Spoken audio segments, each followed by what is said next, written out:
4 avril 2001. Paul Heyman, personnage clé du catch hardcore, annonce la fermeture de la ECW. La fédération de l'extrême, endettée de presque 9 millions de dollars, n'a pas d'autre choix que de vendre la compagnie. En 2003, après plusieurs références à la ECW, la WWE rachète les droits et les biens de la fédération créée par Todd Gordon.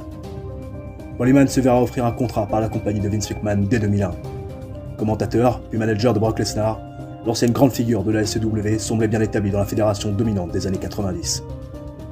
Mais en décembre 2004, un investisseur anonyme fait surface, faisant le pari fou de créer la plus grande fédération de tous les temps avec un apport de seulement 1 million de dollars.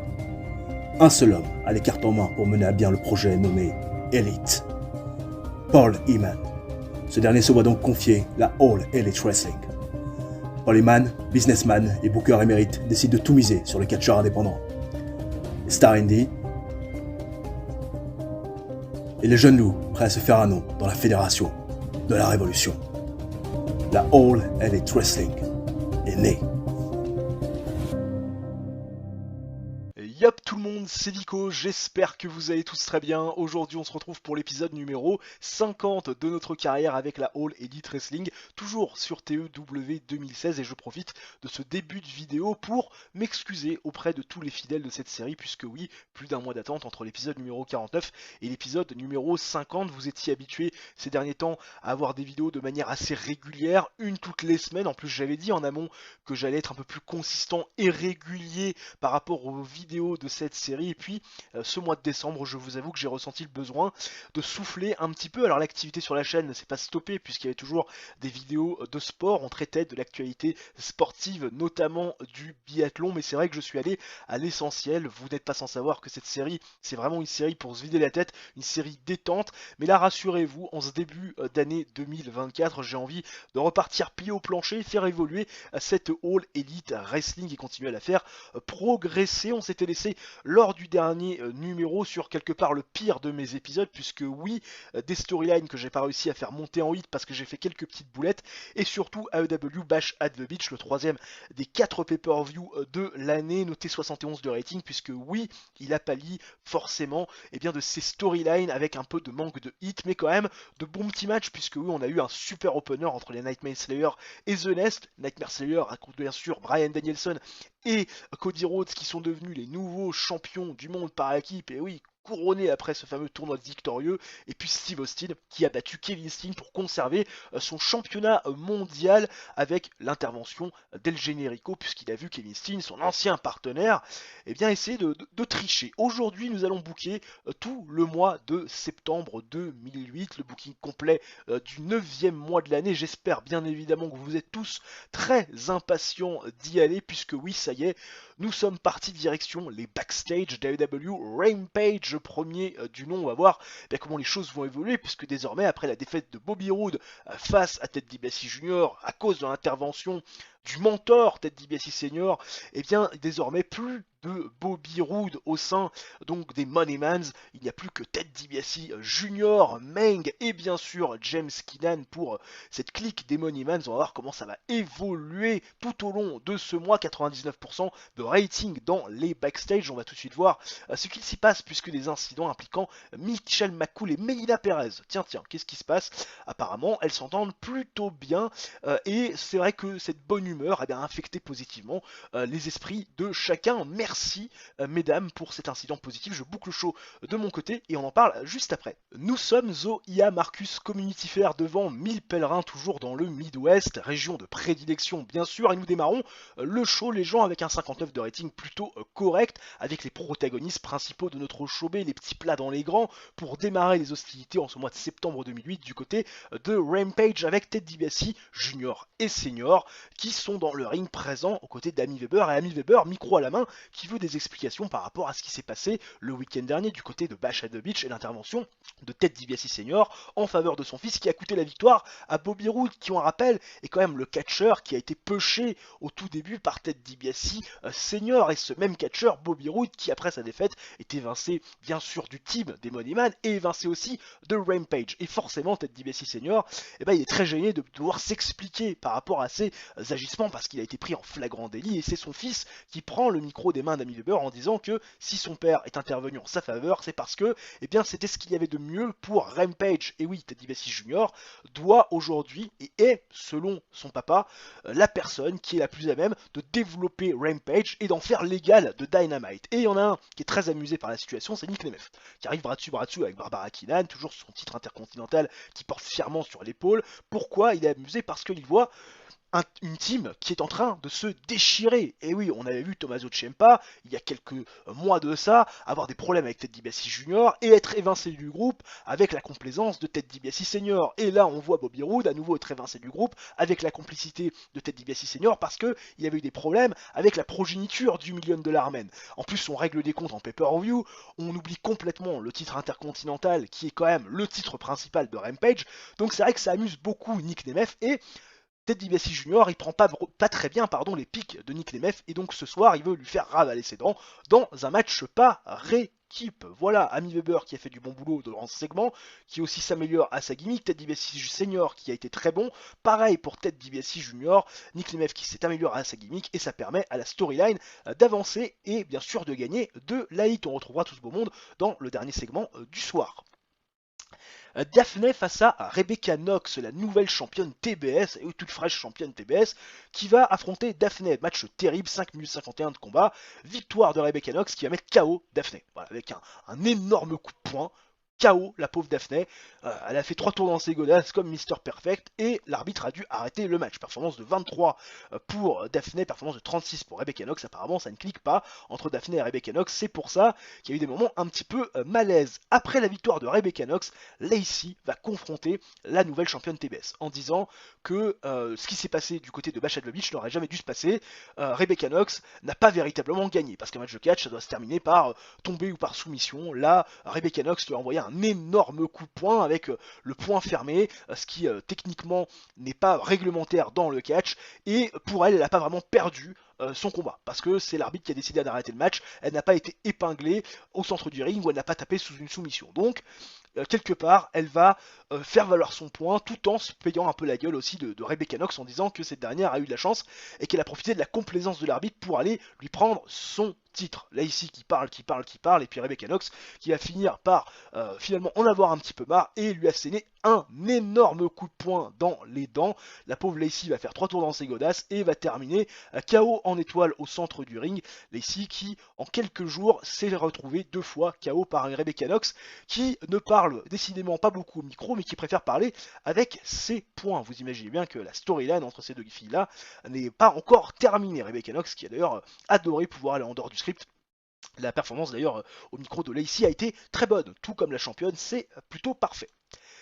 Et enfin le main event qui nous fait un 61 de rating plutôt correct, Ted DiBiase Jr. qui fait équipe à James Keenan face à Nick Nemeth et à James Storm. Voilà, hein, le champion intercontinental avec son meilleur ami. Match plutôt décent en termes de catch, pas beaucoup de hits, dommage.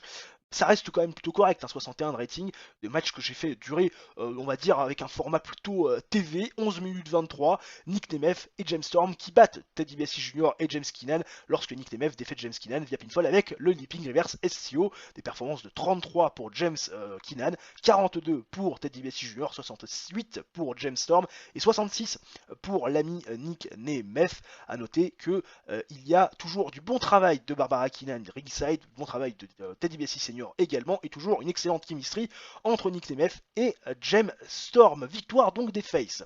Et 59 de rating plutôt correct à l'issue de ce premier Rampage, même plus que correct, parce qu'on l'a dit, hein, dans un showbay, quand on dépasse les 50, c'est un bon show. Là, on était presque proche des 60. On peut quand même se féliciter d'avoir une belle exposition et surtout un bon rating global à l'issue de ce show. Alors qu'on a le beau profil de Mohamed Wane, que je ne connais pas, qui apparemment fait ses débuts en 1995 et qui a commencé véritablement à avoir de l'importance en 1996 dans des fédérations mineures. Une signature de contrat, qu'est-ce qui se passe? Un pay request pour Mac Mizanin qui veut apparemment avoir un salaire qui augmente, apparemment payé $1128 par apparence, moins que les 1520 qu'il vaut.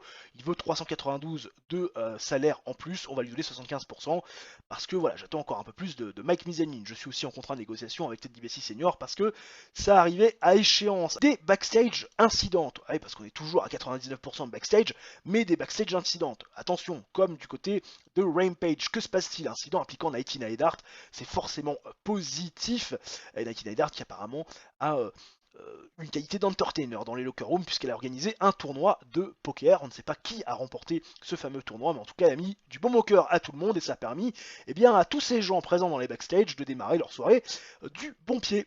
Nous sommes au ND Bismarck Civic Center devant 10 100 pèlerins toujours dans le Midwest et nous démarrons le show avec un correct 68 pour ouvrir le premier Dynamite du mois de septembre 2008 avec, vous le voyez, quand même des protagonistes de la division par équipe plutôt cotés, à commencer par Bryan Danielson et Cody Rhodes qui sont les premiers arrivés dans le ring et qui sont présentés par Amy Weber comme étant les nouveaux champions du monde par équipe de la fédération puisque oui, ils ont battu dans la finale du tournoi pour couronner de nouveaux champions The Nest, Tyler Black et John Moxley dans l'opener de Bash at the Beach qui selon les dires de Bryan Danielson a été le meilleur match de la soirée. Et Bryan Danielson, Cody Rhodes qui bien sûr fêtent leur titre et leur prise de pouvoir sur la division par équipe comme il se doit sous les huées de la foule. Et Bryan Danielson qui est très heureux, vous l'imaginez, de pouvoir être champion par équipe avec un Rhodes puisqu'il avait déjà fait équipe avec Dustin, le frère de Cody, qu'il considérait comme son mentor, qui derrière avait été éloigné de la All Elite Wrestling à cause de l'attaque des J Styles, Frankie Kazarian et Christopher Daniels il y a quelques années de cela. Pour les plus anciens d'entre vous,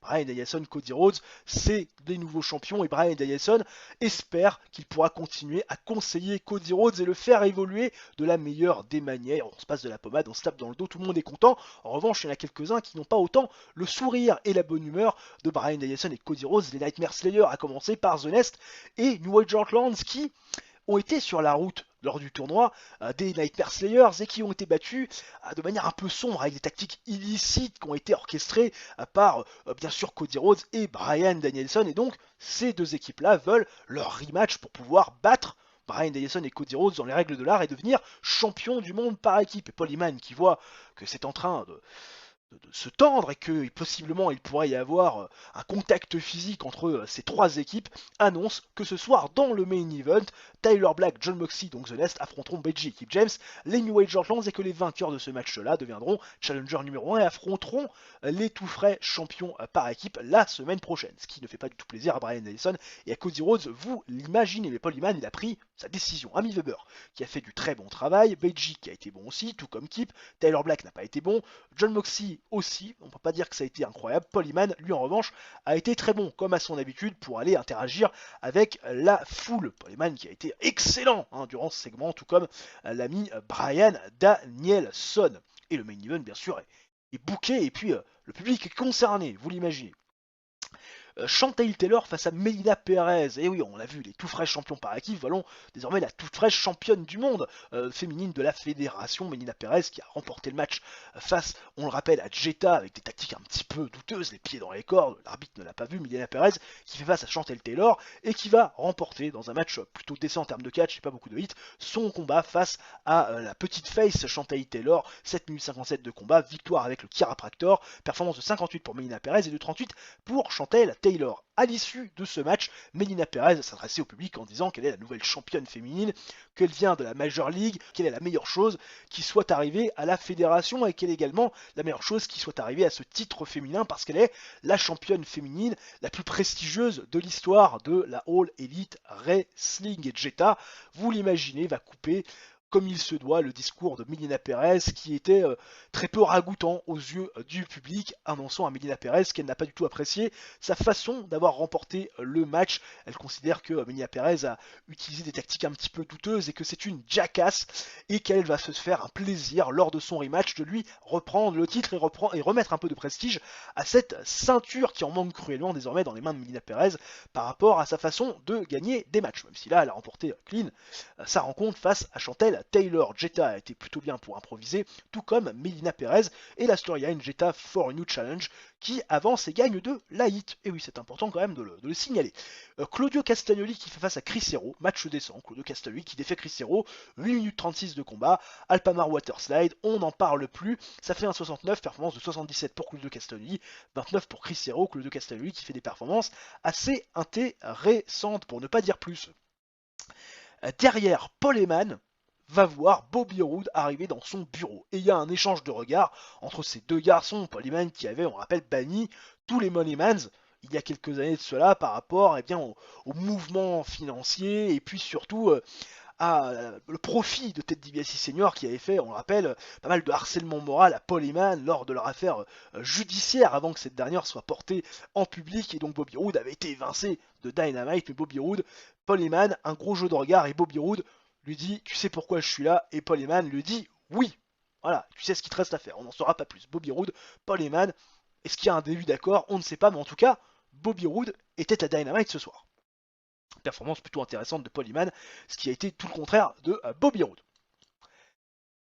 Et enfin, le main event, The Nest face à New Age Heartland, ça fait un 83 de rating de très bonne facture. Bryan Danielson était présent donc du côté de la table des commentateurs pour bien évidemment commenter l'action. Toujours des excellentes chemistries pour les deux équipes. Performance in-ring de 65 pour John Moxley, 68 pour Tyler Black, 72 pour Kip, 76 pour Beiji, qui est désormais, on va pas se le cacher, le top guy de ce match.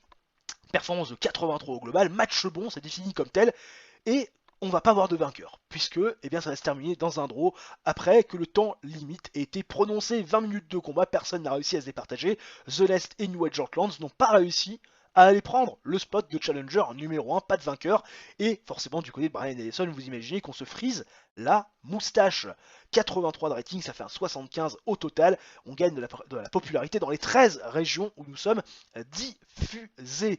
Alors qu'on a le beau profil de Mickey James, que j'aurais adoré pouvoir prendre du côté de la fédération de l'élite, on ne désespère pas, peut-être qu'un jour on pourra la signer, tout comme les Trish Stratus, tout comme l'Elita, ou peut-être qu'on décidera, pourquoi pas, aussi à un moment donné, de créer nos propres stars, comme on le fait d'ailleurs avec Jetta et Rebecca Knox dans une moindre mesure pour l'instant. Alors, les mails. Dave Bautista qui s'est relocalisé, Ken Anderson, son contrat se termine, tout comme Vito, Chris Hero qui se plaint de son booking, il veut être un peu plus booké de manière qualitative parce que son momentum est aux toilettes, et TV rating de 2.15. On va tout de suite aller voir ce qu'il en est de manière précise. Donc nous avons fait 1 616 000 viewers, ce qui est beaucoup plus, non même pas, un petit peu moins, que dis-je, que lors du dernier Dynamite. Mais on reste quand même sur des prestations plutôt solides. On avait fait 70 lors du dernier Dynamite, on fait 75 pour ce Dynamite premier du mois de septembre 2008. Je pense qu'on sera capable de continuer d'abord à faire des show ratings au moins équivalents, voire supérieurs à celui-là, et puis surtout à continuer à gagner du TV rating par rapport à notre broadcast, puisqu'on le sait que généralement quand on enchaîne les bons shows de semaine en semaine, on a de plus en plus de viewers et qu'on arrive surtout à les fidéliser. Des extensions de contrats pour Ken Anderson et Vito Tomazelli qui étaient en fin de run avec nous. On va les re-signer, les reprolonger au sein de notre fédération. C'est pas forcément les catcheurs pour lesquels j'ai plus de plans, mais c'est toujours bien d'avoir quelques petits catcheurs de temps en temps pour faire le job. Donc on va les re-signer, leur proposer un contrat, une extension qu'ils acceptent, alors qu'on a un pay request pour Colt Cabana. Colt Cabana, que nous veut-il? Apparemment, il est payé 1100$ par apparence moins que les 1160 qu'il vaut. Il veut donc 500$ de plus.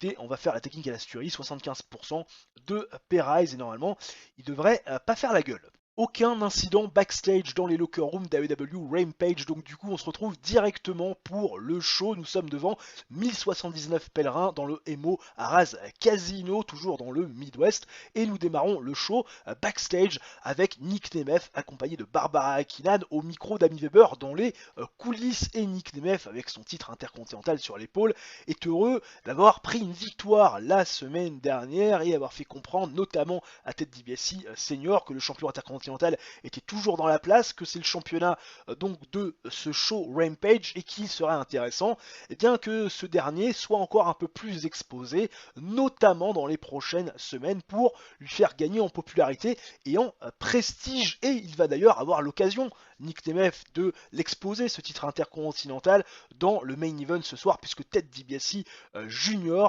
Va le challenger par rapport à sa défaite de la semaine dernière. Ted DiBiase Jr. qui nous explique que c'est de la faute de James Keenan et qui n'a pas été épinglé, et que ce soir, avec son partenaire du jour, Nick Nemeth, n'aura pas autant de chance que la semaine dernière. Nick Nemeth qui prend pas trop au sérieux Ted DiBiase Jr., qui ne le considère pas forcément comme une menace. Ted DiBiase Jr. qui a fait du très bon travail dans ce segment, et d'ailleurs il était accompagné par un Ted DiBiase senior qui l'a très bien aidé aussi. Nick Nemeth en revanche, toujours pareil, un petit peu perdu quand il n'a pas de script, le bon ami. Derrière, Rebecca Knox, la championne TBS, va faire face aux sœurs Garcia. Et oui, les Garcia Twins, match terrible, handicap. 6 minutes 12 de combat, Rebecca Knox qui bat bien sûr les sœurs Garcia avec un knockout sur Brianna Garcia, 36 de rating, des performances de 41 pour Rebecca Knox, 23 pour les sœurs Garcia, rien à signaler. Rebecca Knox prend une nouvelle victoire et prend un peu de momentum avant d'affronter Lacey. Lacey qui est accompagnée de Ted DiBiase Senior et qui va interpeller Rebecca Knox sur son futur proche et notamment la semaine prochaine puisque Lacey a obtenu un match de championnat. Elle a le Saint Graal, ce fameux rematch signé par Ted DiBiase Senior, et elle a fait rajouter une clause comme quoi si Rebecca Knox la frappait et la mettait KO, elle perdait automatiquement le titre et donc Rebecca Knox va être forcée de gagner par tombée ou par soumission, ce qui met en confiance Lacey puisque elle voit en Rebecca Knox simplement une brute et une bagarreuse de pub. Voilà, hein, Lacey qui aura son rematch la semaine prochaine, on verra ce que ça donnera. Performance de Ted DiBiase Senior qui a été très bonne, tout au contraire d'une Rebecca Knox qui a peut-être été un petit peu effacée par la star power de Ted DiBiase Senior. Et enfin le main event qui fait aussi un 60 de rating, tout comme le segment d'avant, James Storm qui fait bien sûr équipe avec Nick Nemeth, et Ted DiBiase Jr. qui après avoir perdu avec James Keenan la semaine dernière contre cette même équipe à cause, selon ses dires, de James Keenan, fait équipe avec Meng, l'homme de main de son padré. Match décent sur le papier qui aura la même finalité que la semaine dernière, 11 minutes 49 de combat, format TV, victoire de James Storm et de Nick Nemeth qui défont Meng et Ted DiBiase Jr. Nick Nemeth qui défait Meng avec son Leaping Reverse STO, très bonne performance de Ted DiBiase Jr. à ringside, très bonne chemistry de James Storm et de Nick Nemeth, des performances de 63 et de 66 pour les Faces, et performances de 41 pour Ted DiBiase Jr. et de 33 seulement pour Meng qui est toujours un petit peu à la ramasse. Victoire des Faces et nouvelle prise de momentum du champion intercontinental qui va encore un peu plus payer la tête de la bande des Moneymans. On fait un 57 de rating plutôt correct. Là aussi, c'est un très bon show, un petit peu moins qualitatif que la semaine dernière, mais enfin, quand même, pour un show B, ça fait largement le taf. Alors qu'on a le beau profil de Bin Amin, qui est apparemment un worker américain qui s'est entraîné à l'Ohio Valley Wrestling. Voilà, un magnifique profil, très belle barbe, très joli look. Je sais pas s'il serait très intéressant ce monsieur, mais bon, écoutez, pourquoi pas. Au niveau, bien évidemment, des news. Alors, le TV rating est de 0.18, on va aller voir ça précisément. Time to Heal pour Ted DiBiase Jr. qui ressent les effets de la fatigue, parce que Ted DiBiase Jr., si je ne dis pas de bêtises, Ted DiBiase Jr., il est quand même employé, dans pas mal de fédérations. IGPW, il est en tournée. Il est employé bien sûr à la All Elite Wrestling, mais aussi à la WSX. Voilà, donc le garçon, c'est vrai qu'il est peut-être un petit peu fatigué au niveau du pourcentage de fatigue. On en est à combien? On est à 35,8. Ce serait bien que les autres fédérations le ménagent un petit peu parce que c'est vrai que Ted DiBiase Junior, on en a quand même un petit peu besoin. Au niveau du choix history, 139 000 viewers. Voilà, presque 140 000. Est-ce qu'on avait fait ça la dernière fois? Eh bien écoute, non, on n'avait pas fait ça. Un petit peu moins, c'est bien. Ça veut dire qu'on gagne en popularité, qu'on fidélise bien sûr nos viewers, mais surtout qu'on arrive à en gagner quelques-uns que demande le peuple en espérant continuer comme ça sur les prochaines semaines et notamment jusqu'à ce fameux fin du mois de septembre. Des incidents backstage dans les locker rooms d'AEW Dynamite, deuxième du nom en ce mois de septembre 2008, pourtant 100% de rating, mais ça clignotait rouge avec un incident impliquant Reign et Ted DiBiase Senior. Reign qui a été amené à la cour des catcheurs accusé d'avoir oublié de payer sa note de location de voiture et le juge Ted DiBiase Senior, oui attention, hein, le million de l'armène qui l'a rendu coupable et la sentence donc de Reign c'est de payer tout simplement le coût de cette voiture de location et de rembourser également tous ses partenaires d'infortune. Merci Ted DiBiase Senior en espérant que Reign améliore son comportement, ce qui est fait. On va pouvoir s'en aller dans le plus grand des calmes et dans la plus grande des sérénités, booker le deuxième Dynamite de ce 9e mois de l'année. Nous sommes au Aka Sullivan Arena devant 8700 pèlerins, cette fois-ci dans le Nord-Ouest. Et oui, nous avons un peu changé de crèmerie, nous nous sommes délocalisés dans une région où on continue à progresser et à prendre de l'importance. Et nous démarrons avec un segment plutôt timide, 64 de rating. C'est vrai que pour un segment d'ouverture de Dynamite, on pourrait au minimum s'attendre à un 70, peut-être même tutoyer de temps en temps les 80, voire même les dépasser. Mais là, clairement, on ne va pas y arriver. Peut-être que la présence de Cody Rhodes et d'Amy Weber n'est pas pas étranger, mais en tout cas, ce qui se passe, c'est qu'on a, comme la semaine dernière, Bryan Danielson et Cody Rhodes qui sont invités par Amy Weber dans le ring. Bah oui, Bryan Danielson et Cody Rhodes, la semaine dernière, ils se sont fait couper par The Nest et New Age Outlaws qui voulaient tous deux des matchs de championnat. Il y a eu un match dans le main event pour couronner les aspirants numéro 1, et aucune des deux équipes n'a pu se départager. Ça fait bien rire Bryan Danielson, puisqu'aucune des deux équipes ne va pouvoir affronter les Nightmare Slayers cette semaine. Si on en croit les propos de Bryan Danielson, les garçons vont être les doigts pieds en éventail. Mais c'est pas vraiment du goût de Paul Heyman qui va profiter de l'indécision du main event de la semaine dernière. Et bien pour mettre un petit peu de piment au main event de cette semaine, puisqu'il annonce un match de championnat par équipe en triple threat, The Nest contre New Age Outlaws, contre les Nightmare Slayers pour les championnats du monde par équipe pour clôturer le show. Bien sûr, ça ne plaît pas à Bryan Danielson qui juge cette décision absolument pas juste, parce que bah oui, les Nightmare Slayers, ils n'auront pas besoin de prendre le tombé ou la soumission pour perdre leur ceinture. Bryan Danielson, Cody Rhodes, pas très content. Bryan Danielson qui n'a pas été bon pour aller en dehors du script. Paul Heyman par contre, la palme, hein, le garçon, il est juste super à l'aise. La performance de Paul Heyman, fantastique, c'est lui qui a brillé dans ce segment. Le main event est acté et le show démarre sur de bonnes rails. Derrière, Jetta et Rebecca Knox. Ah oui, les deux championnes, l'ex-championne du monde féminine avec la championne TBS actuelle qui fait face à la championne du monde féminine actuelle et Sweet Saraya qui a eu de nombreuses occasions au championnat féminin par le passé. Petit match tag team bien sûr pour hyper la future rencontre entre Melina Perez et Jetta. Un match décent par équipe quand même plutôt intéressant, 62 et de note générale avec des performances de 40 pour Rebecca Knox qui continue à s'améliorer, 65 pour Jetta, 56 pour Melina Perez, 51 pour Sweet Saraya, match décent qui va voir Jetta et Rebecca Knox, les Face, s'imposer face aux Will, Sweet Saraya et Melina Perez en 11 minutes 27. C'est un match que j'ai mis en storytelling. Jetta qui va faire le tomber sur Sweet Saraya, The pinfall avec le bridging Fisherman Suplex. Jetta qui prend bien sûr un avantage et qui va encore un peu plus se positionner. Il faut savoir que Melina a refusé le combat face à Jetta et s'est même enfui à un moment donné des abords du ring, laissant seul Sweet Saraya qui s'est fait manger toute crue par une Jetta fin énervée qui avait envie d'en découdre face à Melina Perez. Et la storyline Jetta for the New Challenge avance et gagne de la hit. Derrière, on retrouve Amy Weber qui est sur le ring et qui va nous demander d'accueillir comme il se doit Travis Fimmel et Maryse. Travis Fimmel, le champion de la TNT, qui a défendu son titre avec succès face à Tommaso Ciampa lors du dernier pay-per-view, toujours champion. On nous parle de ce match qui a été quand même de bonne facture, un bon match de mid-card.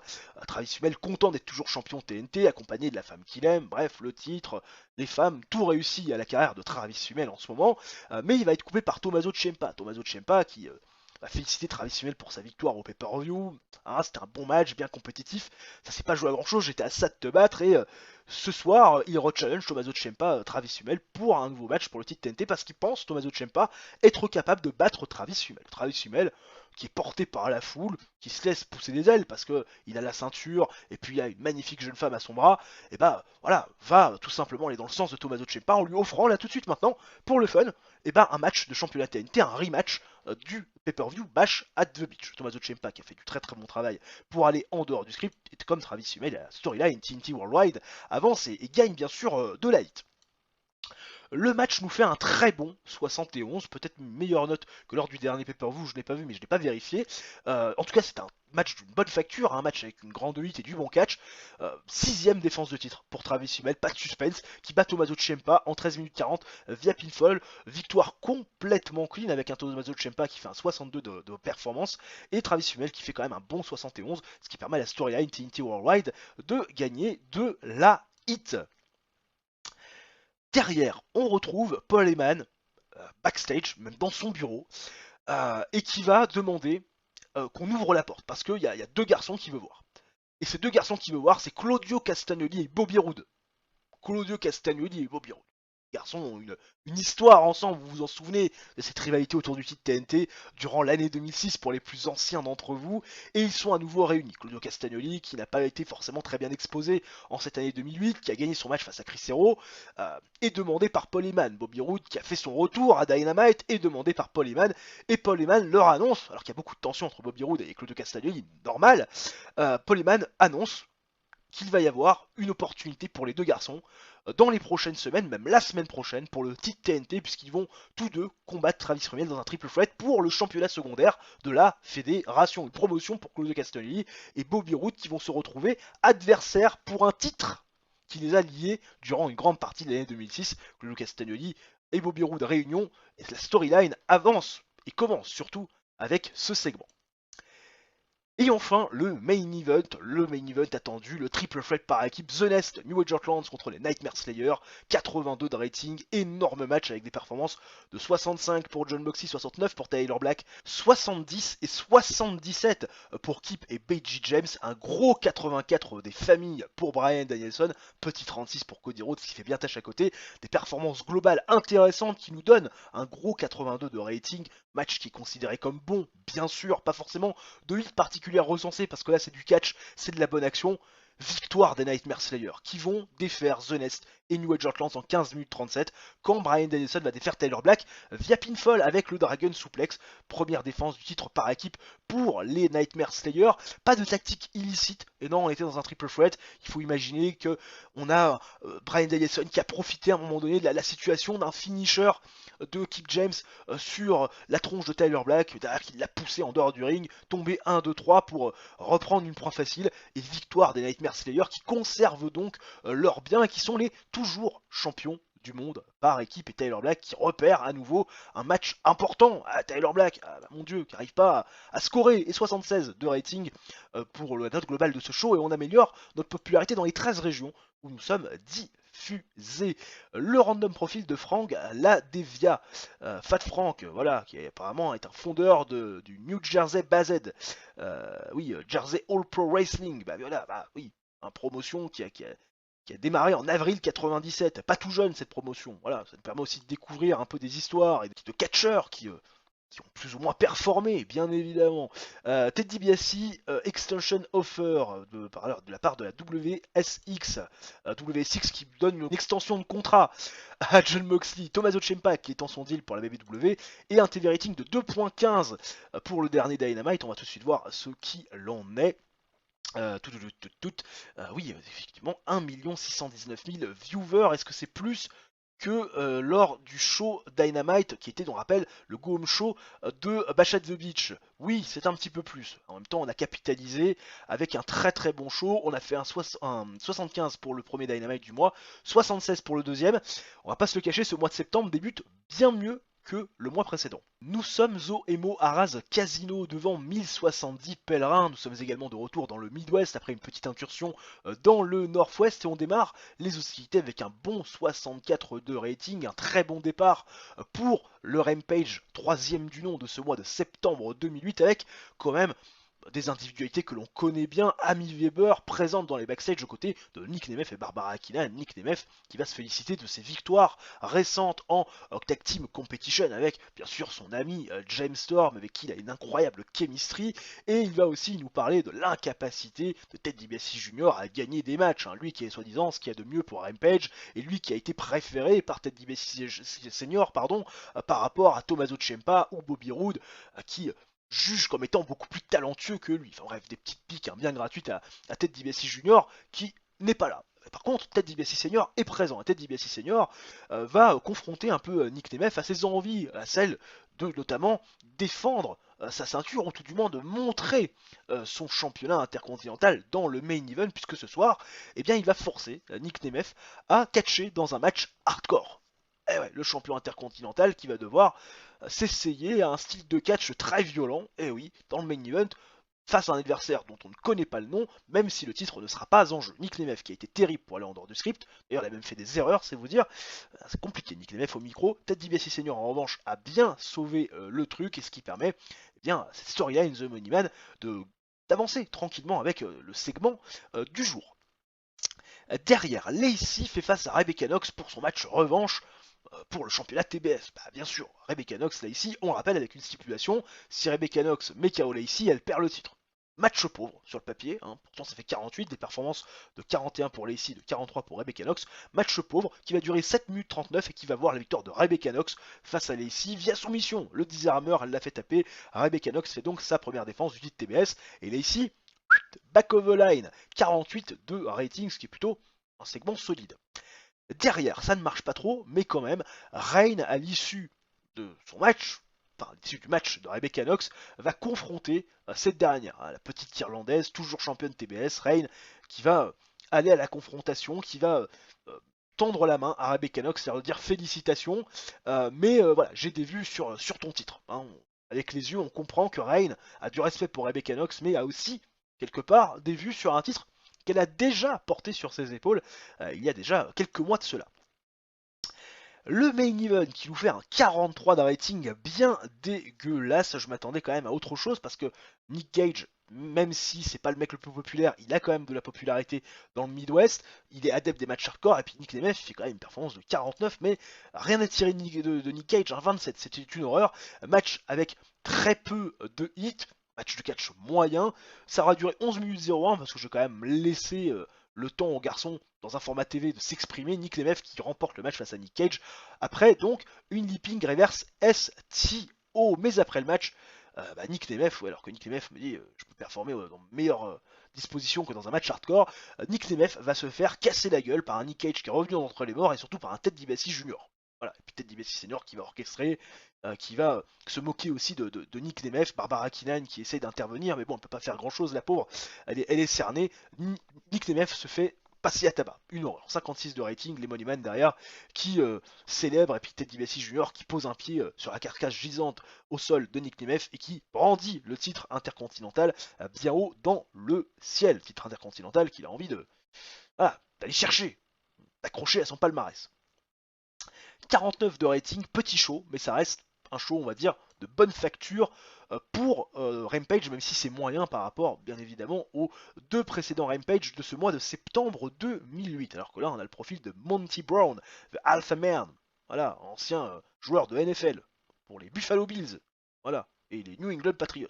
AEW Rampage 0.17, alors là bien sûr on a perdu un petit peu forcément parce qu'on avait fait 0.18, 139 000 viewers, là on fait 0.17, 128 000, on perd plus de 11 000 viewers, ce qui est normal, le show était beaucoup moins qualitatif. Nous sommes au CO Iceland Grove Rodeo Arena devant 9023 pèlerins, et oui on s'expatrie à nouveau du côté du Mid-South cette fois pour essayer de progresser en termes d'importance et de popularité dans cette région. Nous démarrons avec un 67 tout juste correct pour ouvrir le bal du troisième Dynamite du mois de septembre 2008 avec les champions par équipe, une fois n'est pas coutume.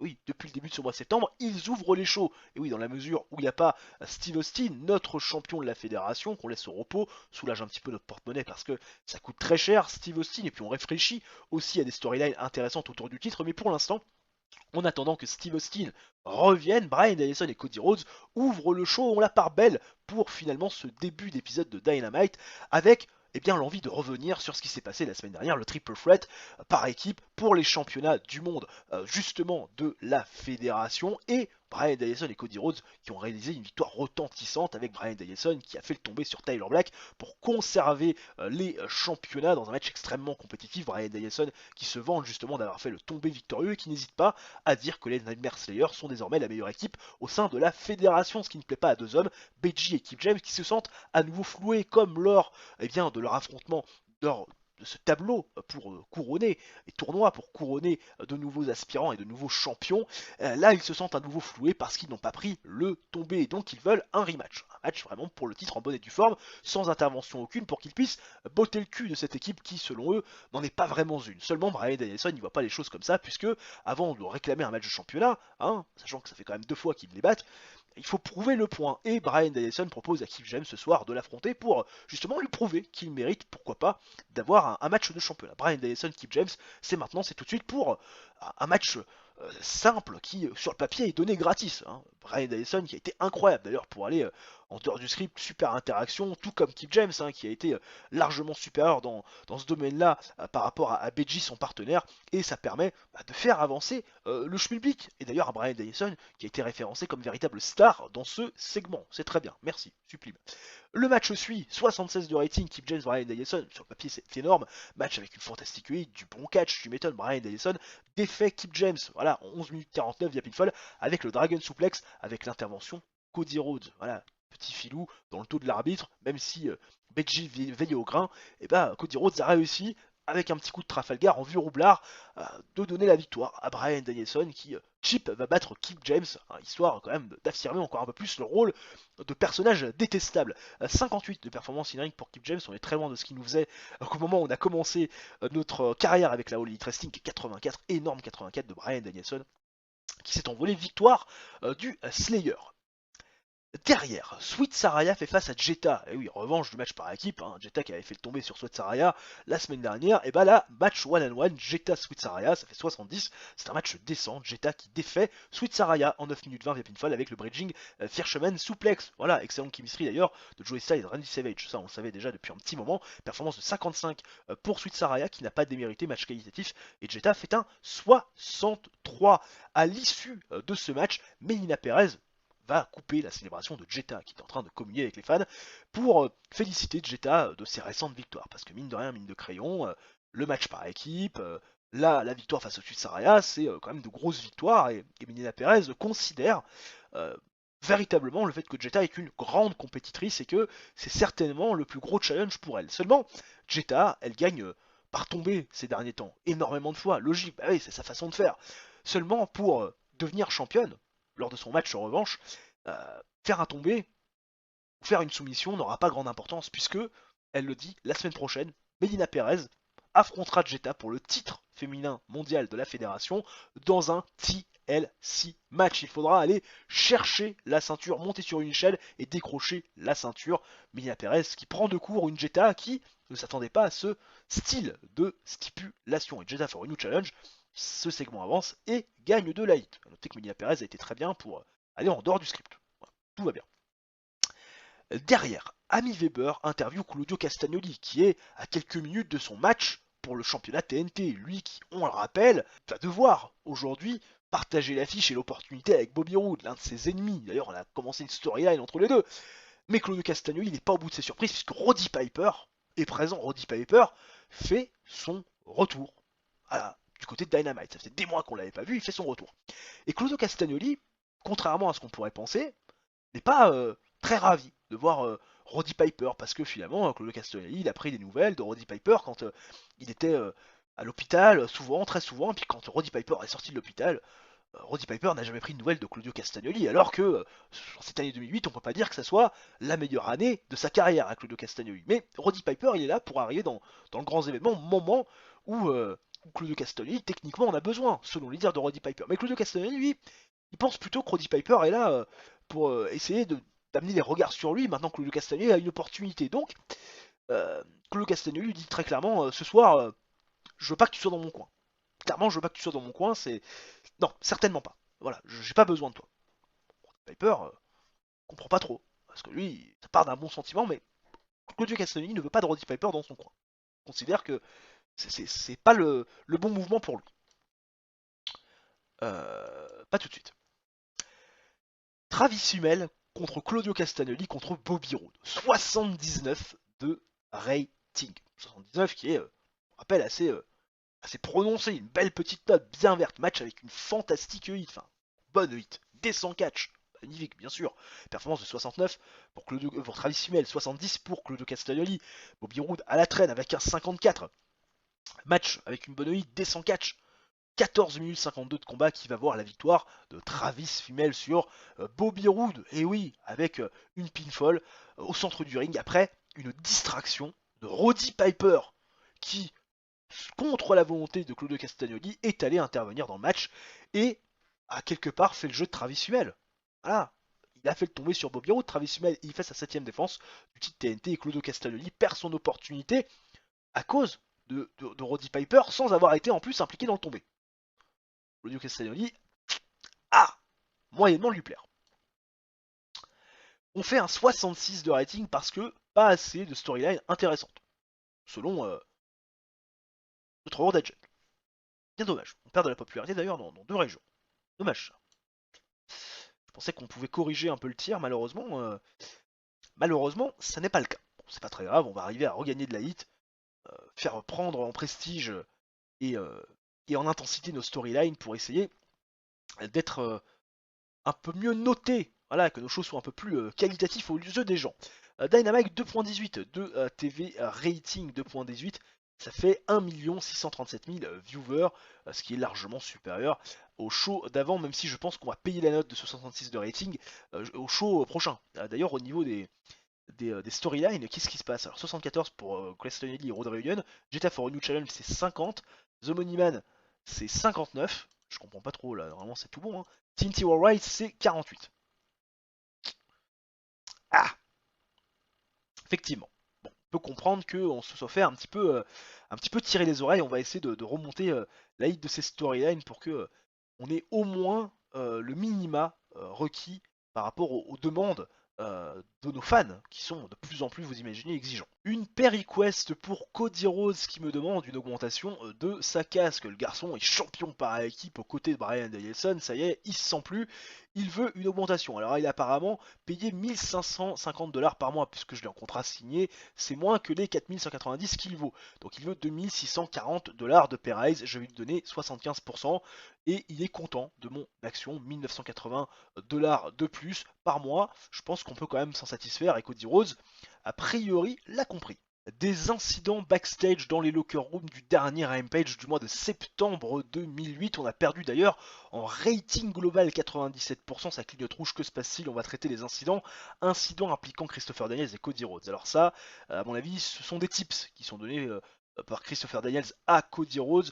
Oui, apparemment Christopher Daniels qui prend en tant que protégé Cody Rhodes, ce qui est plutôt pas mal, ça va permettre à ce dernier peut-être de progresser un petit peu plus vite. Merci Christopher Daniels qui a désormais un rôle de coach au sein de la fédération, tout comme Terry Funk d'ailleurs. C'est toujours intéressant d'avoir des vieux briscards au sein d'une fédération pour justement permettre à des jeunes de pouvoir progresser à leur encontre. Nous sommes au Emo Arras Casino devant 1100 pèlerins dans notre arena de prédilection et bien sûr le Midwest, région où on est le plus populaire, et nous démarrons avec un gros 70 de rating avec les protagonistes les plus connus bien sûr de notre show secondaire. Nous sommes dans le bureau du Million Dollar Man Ted DiBiase Senior accompagné de son fils qui attend de pied ferme Nick Nemeth, le champion intercontinental, qui arrive bras dessus avec Barbara Keenan et Ted DiBiase Jr. qui va se moquer de l'assaut reçu par Nick Nemeth juste après son match hardcore face à Nick Gage.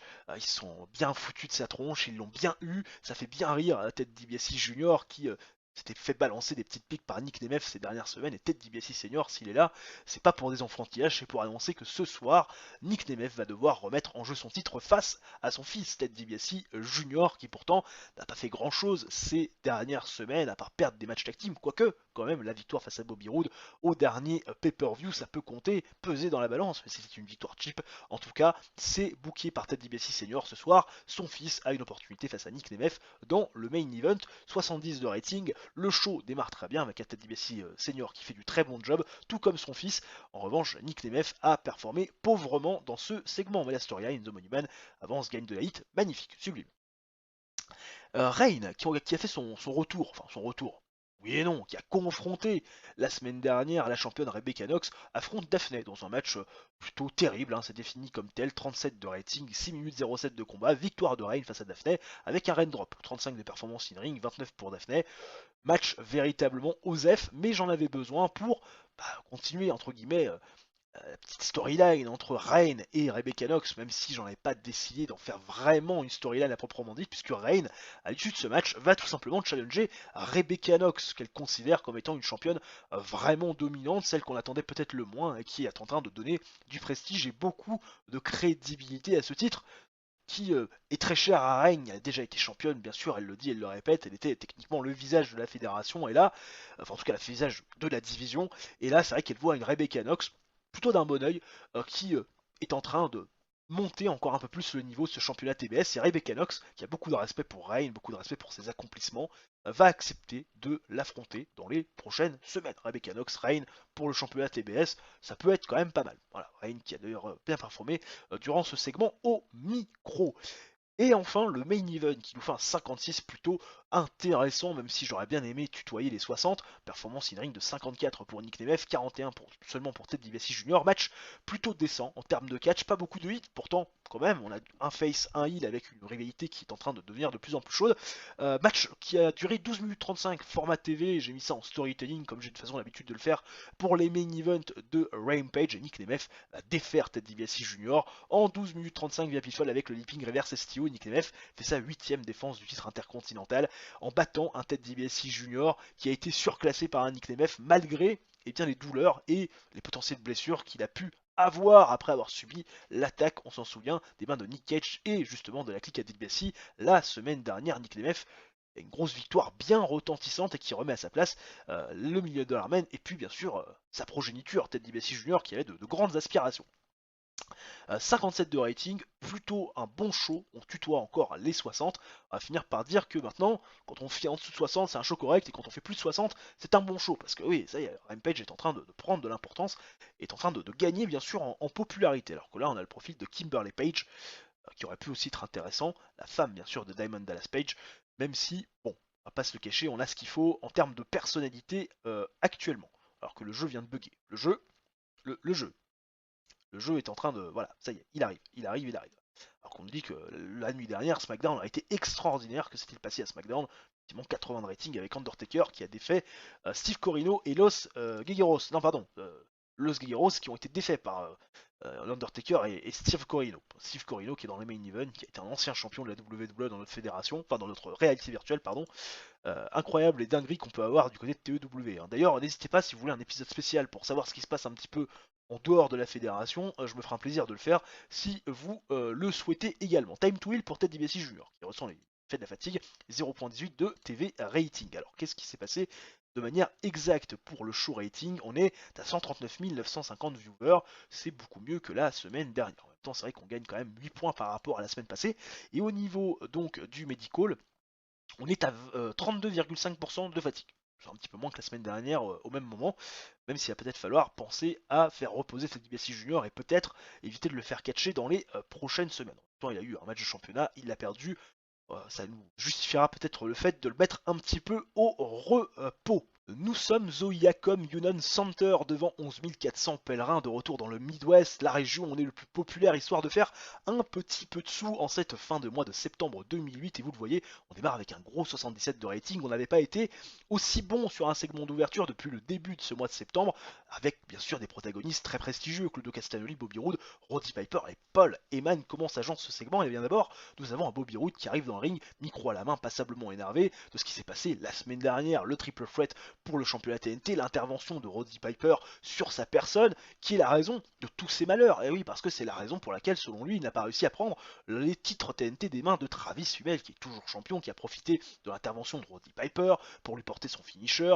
tomber 1, 2, 3, et Bobby Roode, il est fou de voir que Roddy Piper lui a coûté son opportunité, alors que les deux quand même ont une grande histoire, et Claudio Castagnoli, lui aussi il va intervenir, va couper Bobby Roode avec qui là aussi il y a une grosse histoire et Claudio Castagnoli rejoint Bobby Roode sur le fait que Roddy Piper a été un élément perturbateur durant le match, hein. Il avait quand même demandé expressément à Roddy Piper dans les backstage quand il l'avait vu de ne surtout pas intervenir et il l'a fait. Donc Claudio Castagnoli est aussi fin énervé, Roddy Piper qui se présente sur la rampe, qui essaie de justifier en disant ah Claudio, si tu m'avais écouté et surtout si tu avais accepté mon aide, tu serais certainement champion TNT, le titre auquel tu as couru pendant des mois et des mois, une bonne partie de l'année 2006, enfin bref. Et Paul Heyman va finir par intervenir parce qu'il sent quand même qu'il y a du récit dans l'air et qu'à tout moment, ça peut se mettre sur la gueule. Parce qu'on a Claudio Castagnoli, Bobby Roode qui n'en démordent pas, ils veulent une opportunité. Paul Heyman pense quand même qu'il peut tirer avantage de cette envie de match revanche et de match de championnat pour Bobby Roode et Claudio Castagnoli, puisqu'il annonce et qu'il y aura entre Castagnoli et Bobby Roode un Best of Five. Et oui, une série de 5 entre Claudio Castagnoli et Bobby Roode, et il annonce aussi à Roddy Piper qu'il va être éjecté de l'arène, voilà, être très loin de l'arène, être très loin de l'action, puisque ce soir, le premier acte sur les 5 potentiels entre Claudio Castagnoli et Bobby Roode aura lieu dans le main event. Claudio Castagnoli qui a fait une très belle improvisation face à la foule, il a vraiment essayé de bien parler et surtout d'aller bien en dehors du script pour essayer d'avoir cette foule dans la paume de sa main et ça s'est très bien passé. Paul Heyman a été très bon également, tout au contraire d'un Bobby Roode et la storyline Castellani et Roode Reunion avance grâce à ce segment. Paul Heyman qui a paru bon, bien sûr, dans ce segment véritable star parce que c'est Paul Heyman, bien sûr. Absolument pas. Jetta face à Melina Perez. Eh ben, écoute, je suis bien déçu de la note. 46 de rating, je m'attendais tellement à mieux. Match décent, hein, en tout cas par rapport à la réaction de la foule. Match moyen, peut-être qu'elles sont pas à l'aise dans un TLC match, mais c'était ma façon et ma seule façon de pouvoir faire gagner Melina. Parce que oui, Jetta, la faire perdre clean face à Melina, en tout cas par tomber, une deuxième fois de suite, ça aurait été peut-être un petit peu trop pour Jetta qui a quand même fait la tronche parce qu'elle a perdu ce match-là, mais j'ai voulu la protéger.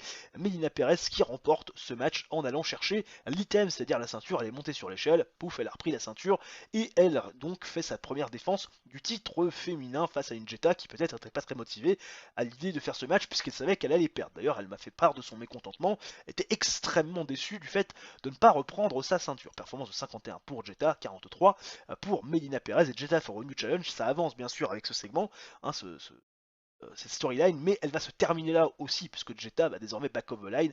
Melina Perez a remporté la rivalité et tendra vers d'autres choses. On va essayer de donner un petit peu plus encore d'intérêt et faire encore un peu plus confiance à d'autres filles pour essayer d'en créer des stars et créer des filles aussi un peu plus crédibles pour qu'on ait une vraie grande division féminine qui est pour l'instant portée de main de maître par Jetta, mais qui va laisser un petit peu sa place.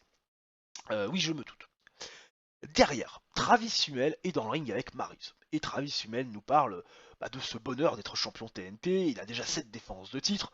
Il a battu le nombre de défenses de son mentor, Bryan Danielson, hein, bien évidemment, et ça lui fait bien plaisir. Et Travis Hummel, désormais, il veut continuer à prendre des victoires, engranger des victoires et des défenses de titre pour justement se placer encore un peu plus dans la hiérarchie des champions TNT. Don Callis va intervenir. Don Callis, on n'avait pas vu depuis un petit moment, qui va faire part aussi de son enthousiasme par rapport au dire de Travis Hummel. C'est bien d'avoir un champion combatif, mais lui il voudrait surtout revenir sur ce qu'avait dit Travis Hummel il y a quelques temps, à savoir le TNT Expansion, le TNT Worldwide, avec ce show qui est diffusé bien sûr du côté des États-Unis, c'est vrai, mais aussi du côté de la Nouvelle-Zélande, mais également du Japon. Et c'est le moment aussi, hein, parce que le Japon s'intéresse à la All Elite Wrestling, de voir des Japonais arriver et quelque part prendre part à ce fameux TNT Expansion et ce TNT Worldwide. Et il nous présente la personne qui va challenger Travis Hummel. Minoru Suzuki. Le Minoru Suzuki du Japan, qui est présent à 68 de rating, ça fait un bon segment. TNT Worldwide, ça permet de gagner de la hit en plus. Et Travis Hummel va pas se démonter. Il va accepter le challenge de Minoru Suzuki pour la semaine prochaine pour le titre TNT. Il n'a pas froid aux yeux, c'est un gros challenge, mais ça peut être un nom aussi à valider et à battre, quelque part, à rayer de sa liste. Voilà, Travis Hummel, Minoru Suzuki pour le championnat TNT, ça sera la semaine prochaine. Gros match en perspective, les copains. Travis Hummel qui a été très bon pour aller en dehors du script, tout comme Don Callis. Minoru Suzuki qui démarre sa gimmick de martial artiste, bien sûr, average, c'est plutôt pas trop mal. Et Travis Hummel qui a paru excellent, ça a été une véritable star dans ce segment. Cody Rhodes face à Becky James. Tiens, voilà, l'ami Kip qui avait perdu la semaine dernière face à Bryan Danielson avec des tactiques un petit peu illicites, et bien son partenaire Becky va le venger quand il va battre Cody Rhodes. Match descend, 9 minutes 17 de combat, victoire de Becky James sur Cody Rhodes avec un dog pound. Voilà, pas d'intervention, victoire clean. Performance de 68 de Becky, 37 seulement de Cody Rhodes, et on remet l'église au milieu du village entre ces deux équipes pour un futur potentiel affrontement. Barbara Keenan qui avant le main event va faire un petit striptease, segment léger, sans prise de tête, avant le premier acte entre Claudio Castagnoli et l'ami Bobby Roode, et ça donne un 79 extraordinaire entre les deux garçons.